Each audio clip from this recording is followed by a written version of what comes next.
এরপর প্রশ্ন হলো, শবে মেরাজে কোনো রোজা বা আমল আছে কিনা, দয়া করে কোন হাদিস থেকে আমাদেরকে বলবেন। দেখেন, শবে মেরাজ, নবী করিম সাল্লাল্লাহু আলাইহি সাল্লামের যে রাত্রে মেরাজ হয়েছিল সেটা হলো শবে মেরাজ। সেটা হয়েছে 1400 বছর আগে, 1400 বছরেরও বেশি সময় আগে এটা হয়েছে। এখন কি কারোর মেরাজ হয়?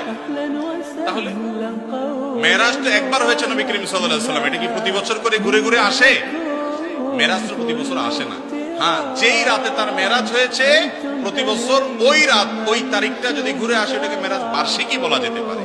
যাই হোক, নবী করিম সাল্লাল্লাহু আলাইহি সাল্লামের মেরাজ সম্পর্কে হাফেজ ইবনে হাজার আসকালানী, ইমাম ইবনে তাইমিয়া, ইমাম ইবনুল কাইয়িম রাহিমাহুল্লাহ সহ পৃথিবীর বড় বড় পণ্ডিত আলেম যারা আছেন, যাদের ইলম থেকে উপকৃত হওয়া ছাড়া কোনো উপায় নাই এমন অবস্থা, সেই সমস্ত মুহাদ্দিস এবং উলামাদের বক্তব্য হলো নবী করিম সাল্লাল্লাহু আলাইহি সাল্লামের মেরাজ হয়েছে এটা সত্য নয় বরং মহাসত্য, কিন্তু কোন মাসে হয়েছে, কোন তারিখে হয়েছে, এই বিষয়ে নবী করিম সাল্লাল্লাহু আলাইহি সাল্লামের কোন হাদিস থেকে পরিষ্কারভাবে স্পষ্টভাবে বিশুদ্ধ কোন বর্ণনা দ্বারা কোনোভাবে প্রমাণিত না।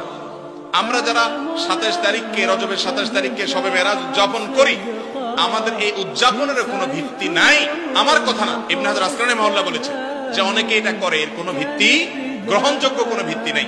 ভাইরা আমার, মাস তো বটে, সনটা পর্যন্ত সাহাবীরা ফিক্স করে দিয়ে গেছেন এমন কোন বর্ণনা পাওয়া যায় না।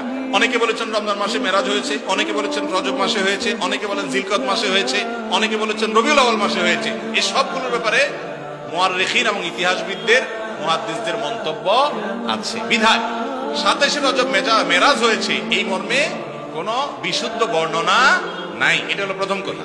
নাম্বার 2, দ্বিতীয় কথা হলো মেরাজ রাসূল আকরাম সাল্লাল্লাহু আলাইহি ওয়াসাল্লামের জীবনে হয়েছে হিজরতের আগে মক্কায়। এরপরে তিনি মদিনায় হিজরত করে আসছেন, আরো অনেক বছর বেঁচে ছিলেন, সাহাবীরা বেঁচে ছিলেন, খোলাফায়ে রাশিদিন বেঁচে ছিলেন। প্রতি বছর একবার করে রাত, একটা রাতকে মেরাজের রাত হিসেবে উদযাপন করা, রাতে আমল করা, দিনে রোজা রাখা, এর কোনো বর্ণনা না রাসূল আকরাম সাল্লাল্লাহু আলাইহি ওয়াসাল্লাম থেকে প্রমাণিত, না খোলাফায়ে রাশিদিন থেকে সাব্যস্ত, না সাহাবায়ে কেরাম থেকে সাব্যস্ত। কথা কি বুঝাতে পারছি?